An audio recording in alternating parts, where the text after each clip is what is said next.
Hi, everybody. On the show, we often hear from our guests and from you that one of the hardest topics to discuss with our relatives is mental health. Our mental health, their mental health, everyone's mental health. And May happens to be Mental Health Awareness Month nationally. So for the next few weeks, we'll bring you episodes to help us all have more thoughtful and fruitful conversations around this really important topic. Today, we welcome Kayla. Kayla grew up in a multicultural Black family where discussions around mental health were not the norm. To cope with her increasing anxiety at the height of the pandemic, she knew she had to do something big. She had a hunch that her protective parents wouldn't approve of the risk she was willing to take. But she broached the subject anyway. Let's get into it. I'm Kayla. I'm originally from California. My family is Afro-Colombian on my dad's side. He's originally from Cali, Colombia. And then my mom is from LA and she's Black American. So we grew up very much with a multicultural house, but everyone was Black. I grew up calling both my parents mom and dad. Growing up, mental health wasn't something we talked about. So it took a while before I was comfortable, bringing this up to my parents.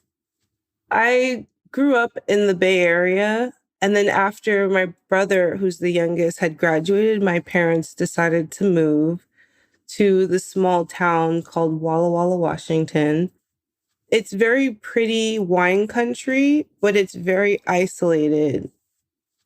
I was at their house during the pandemic, and it had been about 2 years at that point. I didn't know anyone outside of the 3 other people in the household, my brother and my parents. And so it was really challenging for me as somebody who was typically a little more extroverted and had this life where I was in a very busy city and I was often with friends and traveling and things like that. And so my behavior started to change as anxiety became increasingly more of an issue for me. I went from bubbly Kayla with a bunch of color and willingness to do a bunch of things and go run outside to just this blob who barely wanted to take a shower. I started therapy for the first time. And that ultimately culminated in me feeling like I needed to get away from the house and get away from the small town and do something that was a little bit more me. Where I was at the time, that was a month in San Juan. I loved being in the Caribbean. I've been there before. Some of my cousins are half Boricua. And so it was this is a place I know I love. I feel really safe there. But it was also still part of the US. So I wouldn't get in trouble at work if I was there for an extended period of time virtually. So after I got my vaccine, I had this more serious conversation with my parents about mental health and anxiety and how I really just needed a break. So I'd go back and forth with my therapist about, did you have that conversation? Yeah, I was like, well, I was going to. And then my mom just seemed so happy. My dad was just chilling. And I just didn't feel the need to bring this up and then destroy the vibe. And she was kind of like, you have to have the conversation. I'm like, I know. It's happening. I kept putting it off because I wasn't sure how they're going to react. They definitely wouldn't want me to be in San Juan because I think part of why they were so glad we were in Walla Walla together was that we were within reach, and so if there was something bad that happened, they could have some sense of control. And so the thought of me going across the country to the Caribbean by myself, I think was very hard for them to want to accept. I understood where they were coming from. And so I tried to lead with that as I was explaining that I wanted them to feel a part of this process with me. I wanted them to know where I would stay, the kinds of things I was doing to keep myself safe. In the end, they were able to trust me, but I think it was also the recognition that I could just leave. I was 27. So I don't need their permission to do that. They could tell that I wasn't going to not go, but I really wanted them to feel a part of the decision with me and to understand why it was so important to me. The first time I said it, it was still like, it's so far. What happens to you? Blah, blah, blah.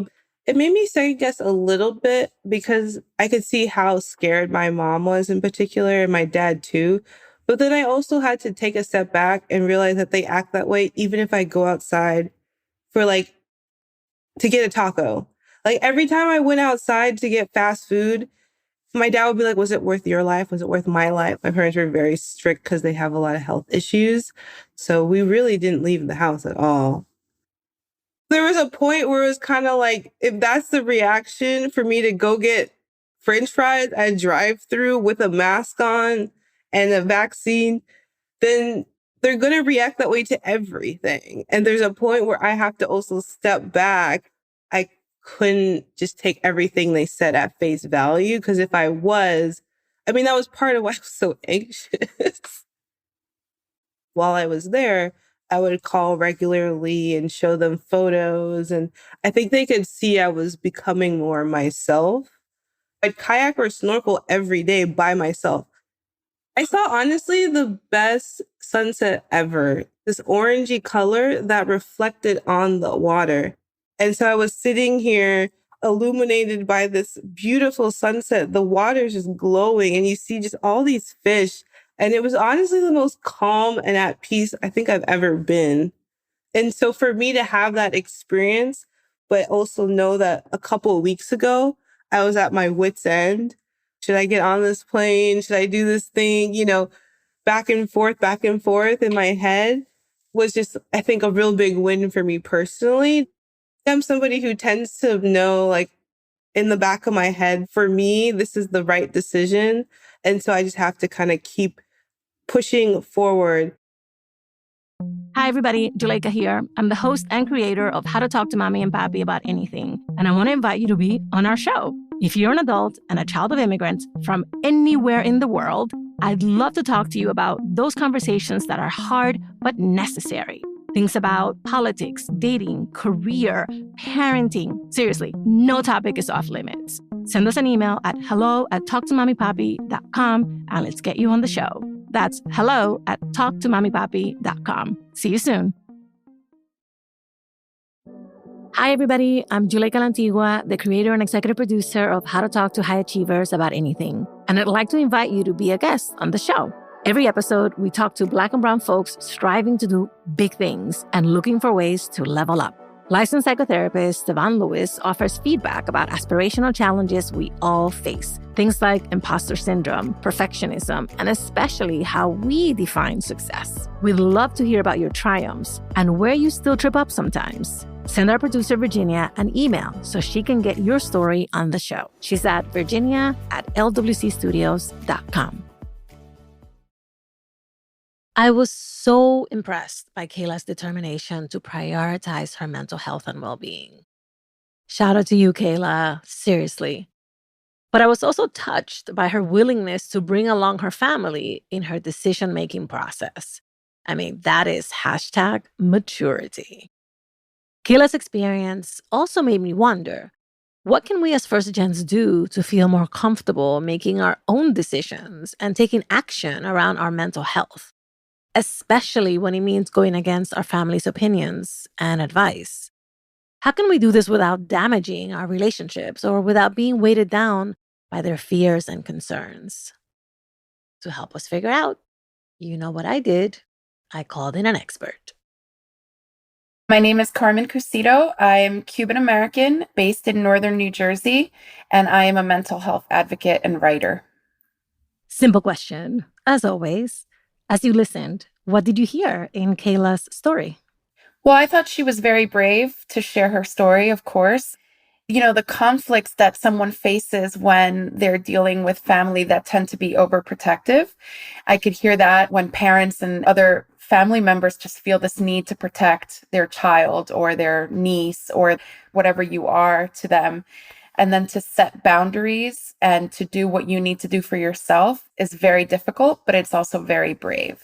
And this was also happening during the pandemic, which of course just exacerbated everything. Yes. So let's break it down a little bit. One, there's the component of fear. Something bad could happen.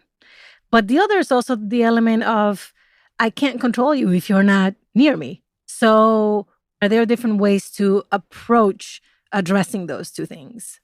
I think it's approaching it from the perspective of, I'm a grown-up and you've taught me well, and I'm using everything that you've taught me to go out into the world. And at some point, I need to go out into the world anyway. Similarly, I was also very much babied and just overprotected. My parents were 40 and 54 when I was born. And I kept reinforcing, Papí, I'm a grown-up. It's okay. And you have to reinforce that, as painful as it is, there's going to be a point where they're no longer there. And you have to learn how to be a grown-up and do things that you think are good for you. Right. So Kayla mentions this in passing, which is that I could have gone anyway. Like, yes, ultimately, we all could just go, but there are implications for just going anyway. How do we navigate those? Being respectful and understanding that your family might have certain fears, but fears and thoughts are just that. They're just thoughts. It doesn't mean it's going to become reality. To maybe reinforce that to the people you love. But ultimately, it's your life to live, and you have to make it a point of saying, I need to do this for myself. All right. So sort of like getting our freedom from our parents, getting them to trust our decisions, especially when we're grown-ass people, is one thing. But then Kayla introduced her mental health and her well-being into it, and how her recovery, her wellness necessitated moving away, being away. What do you think that does to that dynamic when we introduce the mental health part of it? Each family is different, but that is very hard because in our cultures, and I also thought, by the way, that Kayla was very brave to discuss that and to get the treatment that she needed for herself. We are individuals. Like, yes, we are part of families, and it is great to have family, but we are also individuals, and we have to make choices for ourselves. And I understand that for some Latino families, that is a very hard concept to grasp, but it is so important. And I think that ultimately, even if they might have not been accepting in the beginning, or so it seems from what she mentioned, she did the best for what she needed to do for herself. And she's going to live with that. And she might have a better relationship with herself and have better mental health because of it.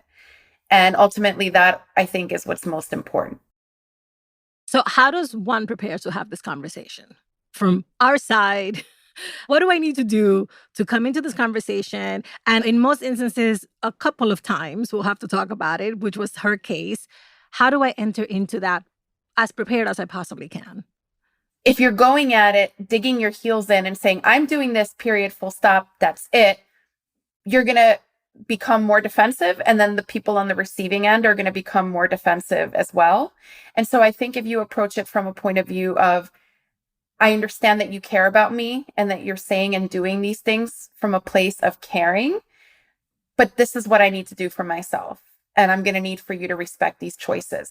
And unfortunately, Juleka, sometimes you do have to cut off a relationship because sometimes people don't respect and they are still imposing their will. Some people will respect it and understand that you are an adult, but some people don't. And there are times for your own mental health that you have to cut those ties as well. Oh, yes. I am definitely a big proponent of that. And it's so difficult. But with time and distance, you realize that that was the unavoidable and necessary course of action. But going through that also necessitates you having support. So tell me about how we can build, how someone in Kayla's shoes, where she's trying to prioritize her wellness and her mental health, how does she create support around her if her immediate family does not give her the support that she needs? One of the things she said is she's already getting treatment. So that's number one. Something that I would also stress is you may need more than one therapist. Therapies like dating, the first one may not be the best person. But once you find somebody that you connect well with, they really are a godsend. So I think first step is having a good therapist. And I think having a support system, whatever that support system looks like, whether it's a friend, a classmate, a partner, tu tia, whatever it is, that's what's most important. It doesn't matter what it looks like for somebody else. It's what do you need? What makes sense to you? Thank you. I appreciate that. And we hear that over and over again, which is that choose the people you want on your team. As adults, we get to do that. And many of us are really blessed that it can be our siblings or our parents or our tias or our godparents. But for many of us, it's not any of those folks. But there are still folks around us who we can create our chosen family with. So let's talk a little bit about the signs. Like Kayla is very self-aware. I'm so proud of her for that. She's also very proactive about getting what she needs. Let's go back a little bit and talk about what are the signs that you may need to take on specific actions to promote your mental well-being, to safeguard your mental well-being. I think it may sound silly because every time I used to hear it, I'm like, oh, this is so stupid. But it actually is a really good piece of advice, which is trust your gut. Because your gut knows, your body sometimes knows, right? Just like when you're about to get a cold, you instinctively know when things don't feel right. You know what I mean? Like for me, I've had depression. I've been living with it since I was 13. When I'm about to have like one of those downturns with my illness, it just presents as like exhaustion, just like sometimes just physical exhaustion where you just can't. Now I know enough to know, okay, everything is temporary, including feeling like this. But those are some of the telltale signs.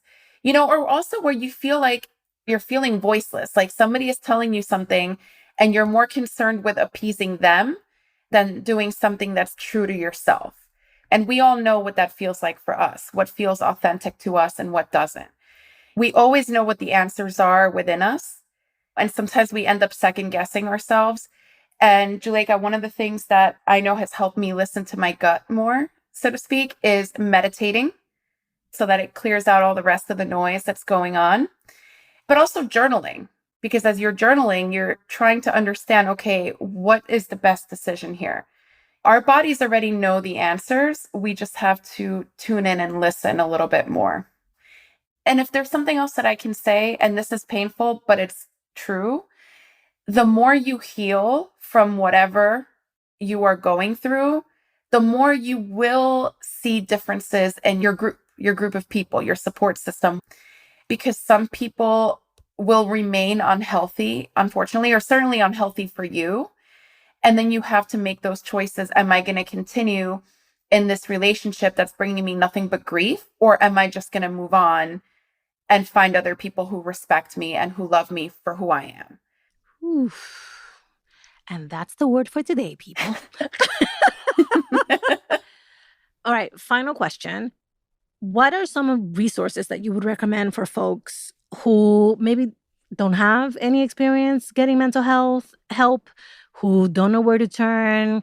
Maybe for somebody like me who might go, how to tell if you're depressed? Google. What are some places that you think could offer some real guidance and support if I'm still a little bit shy about seeking help?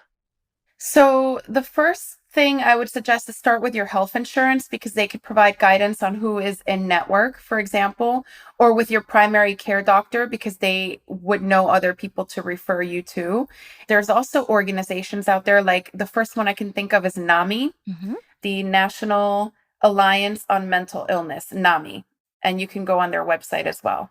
And 988 is a really great number too. It's for people who are suicidal, but it's also for people who are in distress. And there are some times where if your therapist, if you have one, and they're not available at that time, and you're going through something that's really upsetting, sometimes even just calling a hotline just to help you in that very moment can help bring you down from that crisis. Carmen, thank you so much for coming on. Thank you so much, Juleka. Happy to talk to you. All right, here's what Carmen taught us today. Assume the best.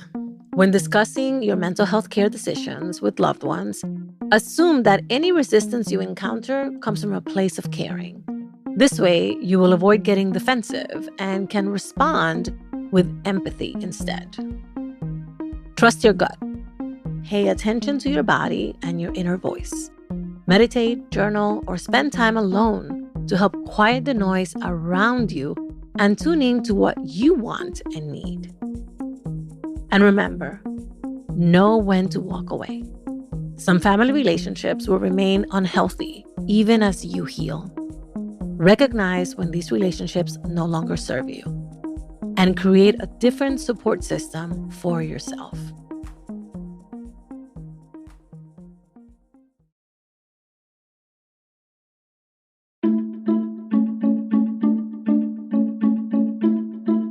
Thank you for listening and sharing us. How to Talk to Mamí and Papí About Anything is an original production of LWC Studios. Virginia Lora is the show's producer. Trent Lightburn mixed this episode. I'm the creator, Juleika Lantigua. On Twitter and Instagram, we're at Talk to Mamí Papí. Bye, everybody. Talk to you soon.